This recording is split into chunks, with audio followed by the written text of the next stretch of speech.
तो WWE crown jewel का जो एपिसोड है उसका रिव्यू लेके मैं आ चुका हूँ। तो इसमें कई सारे मैचेस हुए हैं, चाहे लोगन पॉल यूएस चैंपियनशिप जीत चुके हैं और रोमन रेंस ने चैंपियनशिप रिटेन कर ली हो, और चाहे डेमियन प्रीस्ट अपना ब्रीफकेस कैश नहीं कर पाए हो। तो सारी चीज़ों के बारे में इस वीडियो में बात करेंगे। जॉन सीना की हार हो चुकी है और कहीं ना कहीं सेथ रॉलिंस ने फिर गिरते पड़ते किसी तरीके से चैंपियनशिप रिटेन कर ली है अपनी। तो सारी चीज़ों की बात इस वीडियो में होगी। आगे बढ़ने से पहले चैनल से जुड़ जाइए, सब्सक्राइब करिए, बेल नोटिफिकेशन को क्लिक करिए, क्योंकि इस चैनल पे आपको ऐसे ही वीडियोस रॉ, स्मैकडाउन और हर एक पेपर व्यू की रेसलिंग से बहुत अच्छा चैनल है, बहुत अच्छा कंटेंट आपको रेसलिंग का इस चैनल पर देखने को मिलता है। तो सब्सक्राइब ज़रूर करिएगा।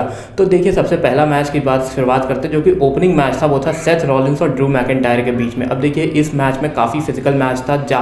साफ था कि ड्रू मैकिंटायर एक हैवियर और एक स्ट्रॉन्गर ओपोनेंट थे सेथ रॉलिंस के मुकाबले। तो ज़्यादातर मैच में उनका ही अपर हैंड बना रहा, लेकिन बहुत ही फिजिकल और अच्छा मैच था।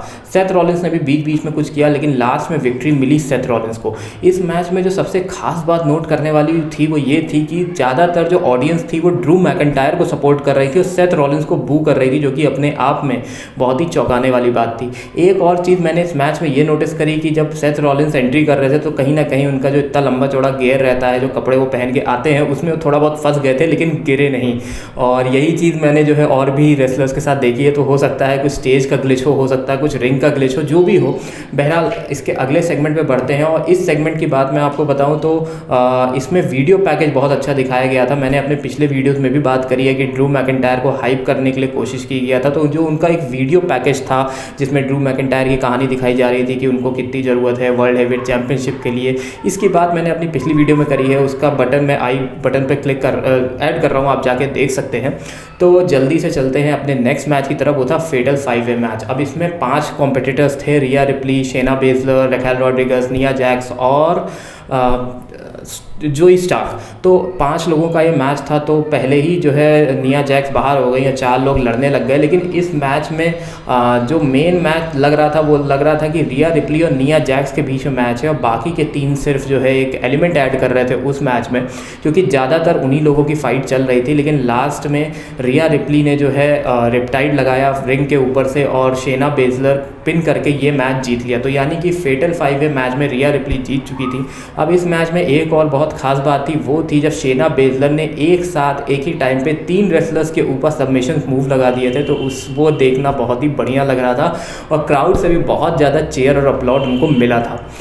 नेक्स्ट मैच की तरफ चलते हैं। तो वो था कोडी रोड्स और डेमियन प्रीस्ट के बीच में मैच। अब एक चीज़ मैं आपको बताना भूल गया कि जो हमारा सेथ रॉलिंस वाला मैच था, तो उसमें डेमियन प्रीस्ट अपना ब्रीफकेस लेके आए थे कैश इन करने के लिए, लेकिन तभी सैमी ज़ेन ने उनका ब्रीफकेस छीन के वहाँ से उस ब्रीफकेस के साथ ही चले गए, जिससे जो है डेमियन प्रीस्ट अपना ब्रीफकेस कैश नहीं कर पाए। तो ये एक थोड़ा सा इंसिडेंट था जो कि रह गया था मुझसे।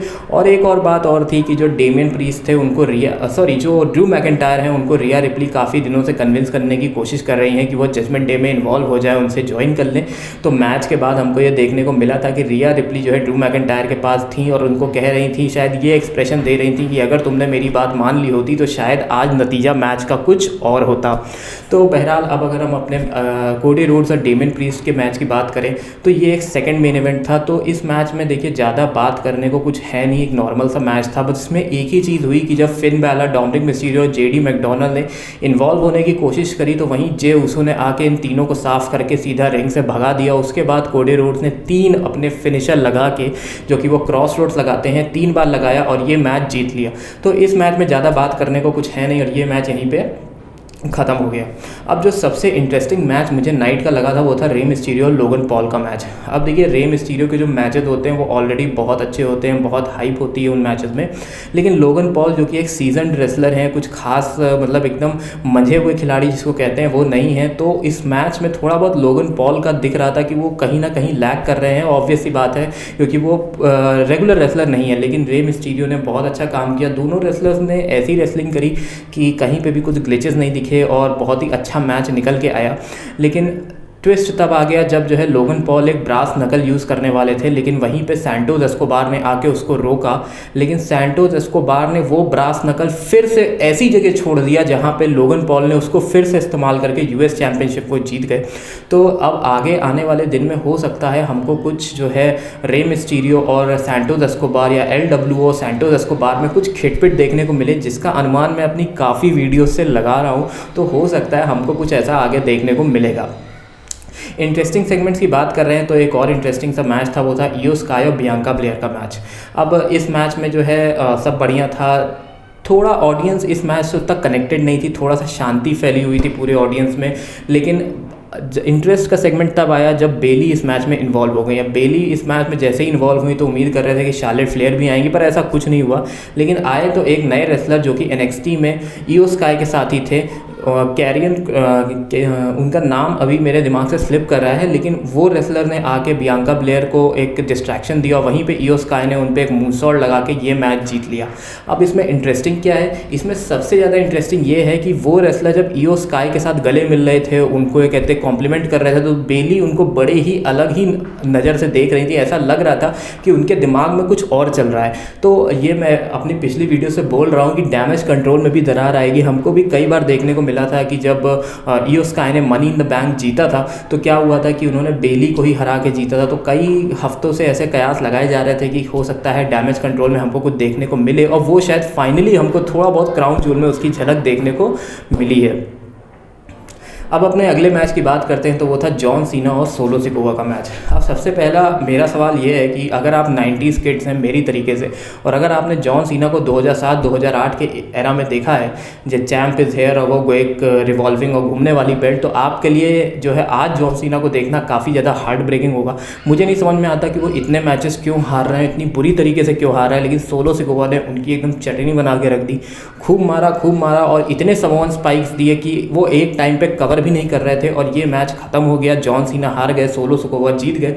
अब इस मैच का जो मेन एम था वो था सोलो सिकोवा को एक मॉन्स्टर सेटअप करना, उनको एक कायदे का एक रेसलर जो है, एक प्रॉपर हील, उनको एक अच्छा खासा कैरेक्टर देना था, उनका कैरेक्टर स्ट्रॉन्ग बनाना था, जो कि मैं अपनी कई वीडियोज़ में बता चुका हूँ कि जितने भी वेटरन रेसलर्स होते हैं, चाहे वो John Cena, stone cold, rock ने भी जॉन सीना के साथ रेसलमेनिया 28-29 में यही किया था कि जो वेटरन रेसलर्स होते हैं वो नए रेसलर्स को स्टैब्लिश करने के लिए खुद हार जाते हैं, कि जिससे कि नए रेसलर स्ट्रॉन्ग दिखें और वो अच्छे दिखे कि उन्होंने इतने बड़े रेसलर को हरा दिया।